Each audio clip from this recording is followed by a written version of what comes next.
Hey guys, it's Scott with Scotty B Cards, and in this episode, we're going to be looking at how to avoid buying hype.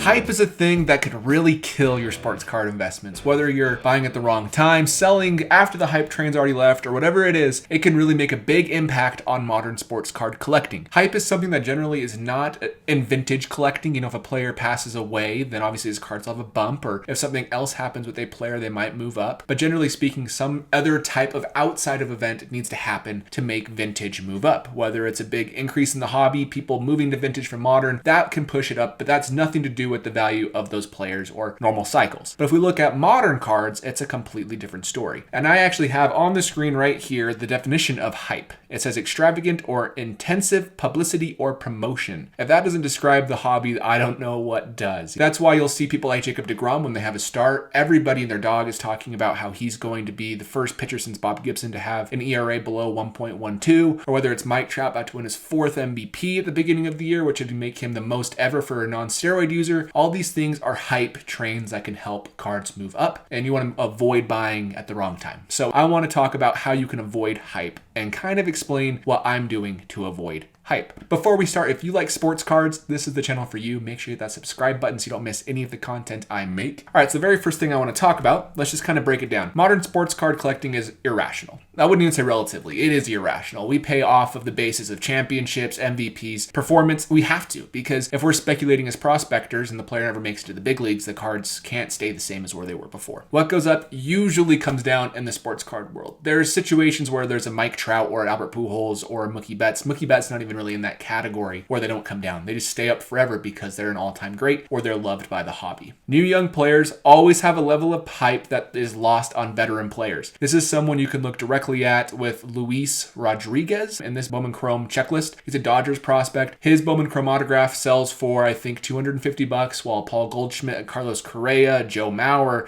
all these other potential Hall of Famers sell for about $100 to $200 for Bowman Chrome autograph. And so you're buying those prospects in the anticipation of selling them off when the hype hits their peak. There are no get-rich-quick schemes in the hobby. As much as people think there is no one guaranteed way for all of us to make money that's easy. It's just about getting lucky sometimes and beating the trends and being smarter than the person next to you. I've actually seen sports cards get quick schemes advertised to me on Instagram and YouTube, but that just doesn't exist. You can buy prospects. You have to buy the right prospects. You have to buy the right color. You can't buy a shimmer. You get the idea. All these things are learned, and it takes time to really make a really good collection, but you can do it as long as you make smart decision after smart decision with a bad decision every once in a while. So let's talk about a few examples from sports cards. Here's Topps Project 2020. Topps Project 2020 hurt a lot of collectors. They lost a lot of money on it. You can see exactly how it started. Started out really normal. They were worth not a ton, just basically what they were selling for from Topps and slightly higher in the secondary market. These people are the few that really made the most money. Then there was a little hype train kind of going up like, wow, these are really rare. It got a little bit higher, and then boom, there's the peak. And yes, it's still higher here, even all the way till now than it was right here. But if you bought any other time besides in this area, you essentially lost money.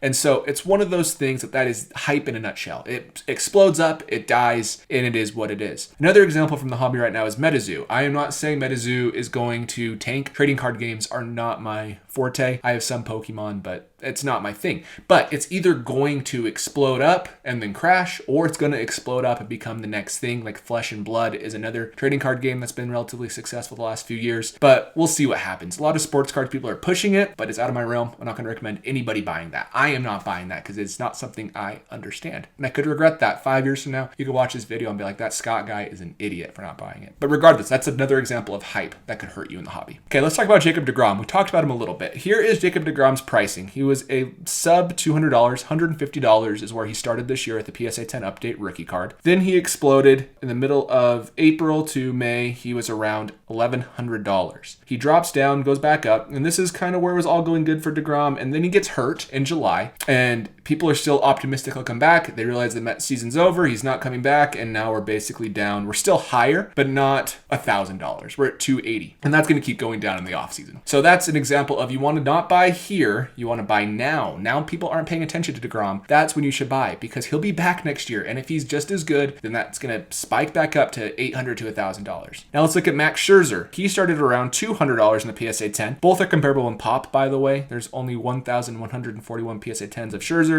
There's 1,293 PSA 10s of DeGrom right now. Right now, you can see, though, he went up. He dipped right here, and then you can see the hype train started again. And because he's at the Dodgers, he might win a Cy Young. He might win a World Series. People are really buying him. So let's overlay those two players. So blue is DeGrom, and pink is Scherzer. I am seeing more people buy Scherzer right now and less people buying DeGrom right now than almost ever before. And it's the exact opposite of what you should be doing. You should not be buying Scherzer right now. You want to do your best to wait until the market is lower than where it was previously to buy. That's nothing new, but it's just a reminder that this does happen, and it's happening right now with these two players, and it's not an isolated case. Now let's look at Mookie Betts. So Mookie Betts is an interesting case because some of his prices are artificially inflated, which we'll get to in a minute. At least they were a few years ago. But you can see in the preseason, because he had a really good year, he was an MVP runner-up. He led the entire league in WAR, and they won the World Series. Once the season was starting, he was hyped, and then all of a sudden, he didn't have a great year, but he still held prices around $800. And then into June, he started to tank. He was injured all year. He still ended with 4.2 WAR, which is literally most people's career year. Kike Hernandez, everyone's saying he's better than Betts. He had a 4.9 WAR. Mookie Betts had 4.2 WAR, and Kike Hernandez played more games. If Mookie had the exact amount of games, he'd be right the same as Kike Hernandez. And I understand Mookie Betts should not beat Kike Hernandez. Like, he should be better. But the point remains that right now, Mookie Betts, he was just hurt. He's going to be fine. He's shown in the playoffs he's fine, and he's going to be only 29 years old with a really good Dodgers team next year. But regardless, his numbers are so low right now. He's down 20% from last year at this time. If you liked Mookie Betts any time at all in the last 12 months, then now is the time to buy him.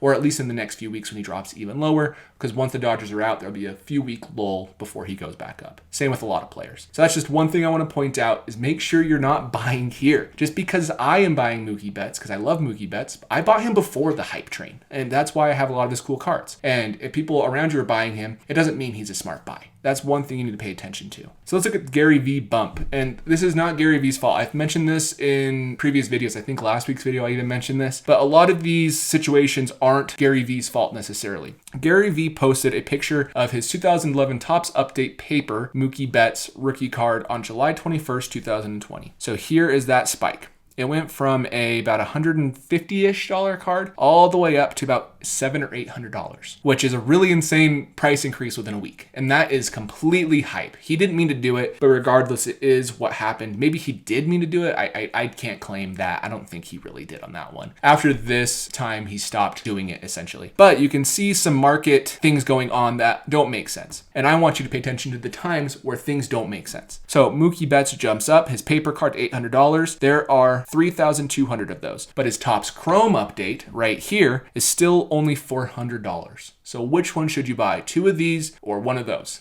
Definitely two of these because there's only 493 PSA 10s in existence, which is extremely low. Like that's extremely low for modern cards. And you can see what happens if you would have bought smart at this hype and this peak right here. This is a time you can recognize some trends that, hey, the paper's going up. Once people realize that Chrome is more rare, that will also go up. That card hit $2,500 in the off season. It dropped all the way back down to about $1,000 now, which is probably where it will sit for a long time, $800, $1,200, just because it is a very rare card, and Mookie still has some hype because he's young and he's on a Hall of Fame path. But there will be, outside of sports performance, actual people like social media influencers who are giving advice to followings that can increase the price on certain cards if it's a low enough pop, kind of like what happened here. Now let's look at Soto and Tatis. This is just another two players I want to just discuss. You can see how Soto has always been the more hyped player, and then Fernando Tatis Jr. started to play well. Soto's the blue, Tatis is the green. Soto started to have a rough year. He was injured, came back from injury, and he was great. People took a second to realize he was great. You should have bought here when it was $2,500 card for a BGS 9510 Bowman Chrome autograph. While Tatis, this is basically the highest he's ever been during the season. He hit over $5,000 for the same card. You should buy two Sotos, is my point. And then all of a sudden, because he had a slow end of the season, he's now lower. So I just want to say I am buying Juan Soto and Fernando Tatis Jr., but if you're only buying one, I'd recommend Fernando Tatis Jr. just because his pricing right now is essentially the same as where it was in the beginning of the season, and it hasn't been this low for a very long time. I don't think his prices will go lower than this for a while unless we get some information on his shoulder we didn't know before that's going to make him not the same player moving forward. I don't think that'll happen, but you never know. So just another couple players to compare to each other. And the last thing I want to talk about is Juan Soto. So Juan Soto is going to have a slow start next year. The only reason I believe that is because that is consistent to his entire career in the big leagues. April and March is historically the worst part of his season. His actual OPS is only 846 for those months. I remember I sold some Soto panicking his second year because of his performance, and I regret it a ton. So don't be the same way. If he's performing poorly at the beginning up till May, buy. Because look what happens later in the year. He goes up and up and up. His very best months are June through October. He kills it in those months once the ball starts flying more due to the heat being higher or just him getting into a groove or whatever it is. It's just something that's going to happen before the All-Star break. He's a 906 OPS guy. After, he's over 1,000. So something to pay attention to. This is the type of thing where you can buy low hype and then sell at the peak later in the year almost consistently. At least for the last 4 years, this has been the case. So to wrap things up, it's okay to wait and see what happens to a card's value. If you don't want to buy a card at a certain spot because you don't know where it's going to level out and you miss out, that's all right. Even if you had to buy it at a more expensive price, at least you know where the price is going to be sitting for a while. That's one thing you need to understand. It's okay to miss out sometimes. And that's my next point as well. You cannot and will not hit every time. You're going to buy players that do bad.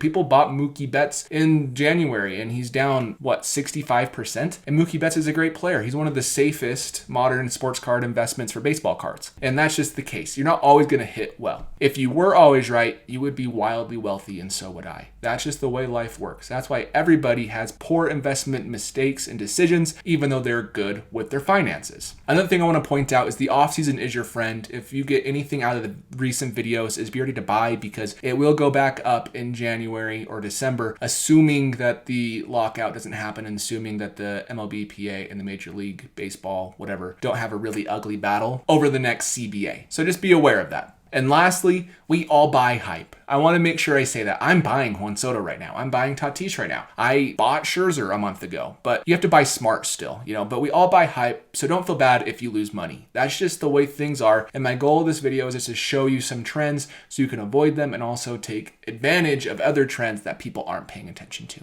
So anyways, guys, that is it for this video. Thank you for watching. Let me know down in the comments below who you'll be targeting, how you avoid buying hype. And other than that, I will see you in the next episode.